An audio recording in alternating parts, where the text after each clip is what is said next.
Welcome to The Explainer. Today, we're diving into something I find absolutely fascinating. We are literally following the money.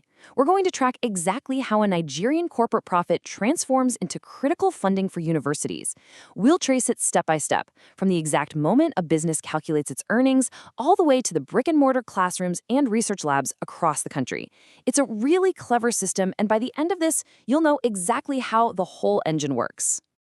Here is our roadmap to make this complex financial framework super easy to digest. We're going to hit the origins of the tax, figure out who actually pays it, do a little math, look at the enforcers, and finally, see where all this cash ends up. Section 1, the Education Tax Solution. Let's look at the massive sector-wide crisis this tax was built to solve. So, at its core, the Tertiary Education Tax, or TET fund, is a flat 2.5% levy on a company's assessable profits. It was locked in by the TET Fund Act of 2011, which actually replaced some older 1993 laws. Meaning, for decades now, there has been a built-in legal mechanism to funnel corporate wealth right into education. But you might be wondering, why target corporations specifically? Well, as this quote points out, it's to address the funding crisis in the education sector. And the logic here is actually pretty bulletproof. The private sector, they are the ultimate consumers of the education system. They're the ones hiring the graduates, right? So bringing the consumers of that educated talent directly into the funding process just makes perfect sense. Moving on to Section 2, who pays the tax? Let's identify exactly who's on the hook here. Now, does every single business in Nigeria have to pay this? Actually, no. There is a really important dividing line. While standard registered companies absolutely have to pay the 2.5%, the 2020 Finance Act threw a protective shield over what it calls small companies. If your business brings in a gross turnover of 25 million naira or less, you are completely exempt.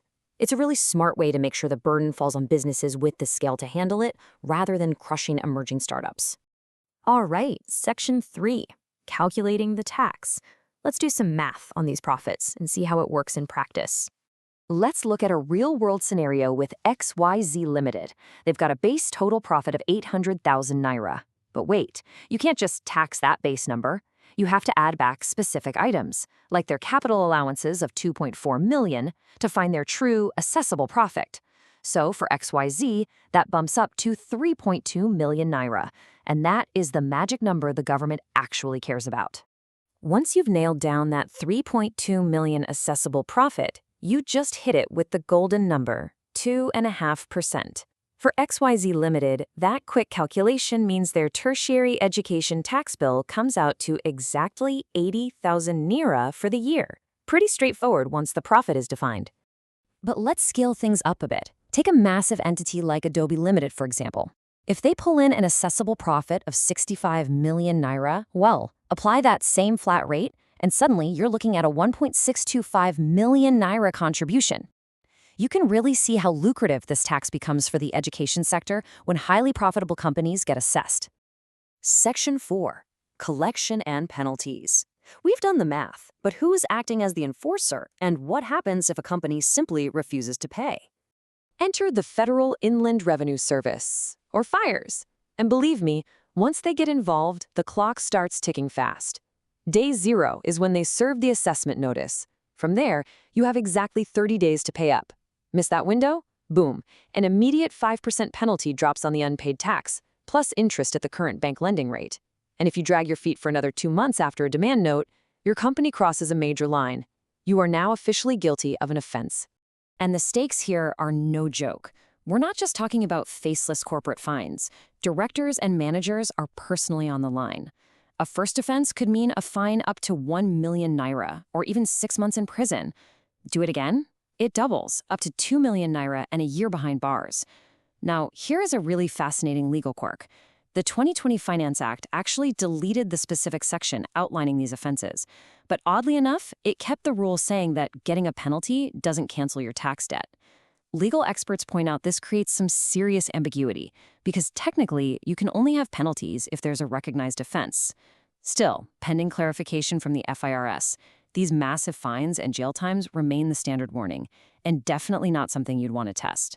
Okay, so let's assume the tax is paid safely, no penalties needed. Where does it go next? It gets handed over to a 13-member board of trustees.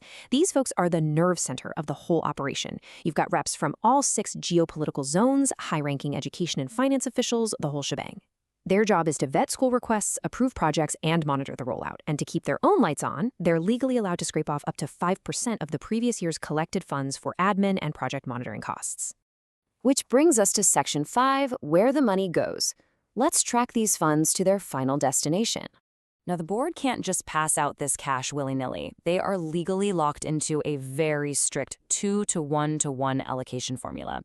Literally, 50% of the dispersed funds go straight to universities. The remaining half is chopped right down the middle, 25% to polytechnics and 25% to colleges of education. It's perfectly designed to ensure the wealth is spread evenly across all tiers of the higher ed system. And when those funds finally hit the institutions, they have highly specific mandated jobs to do. We are talking about transforming corporate tax naira into actual physical lecture halls.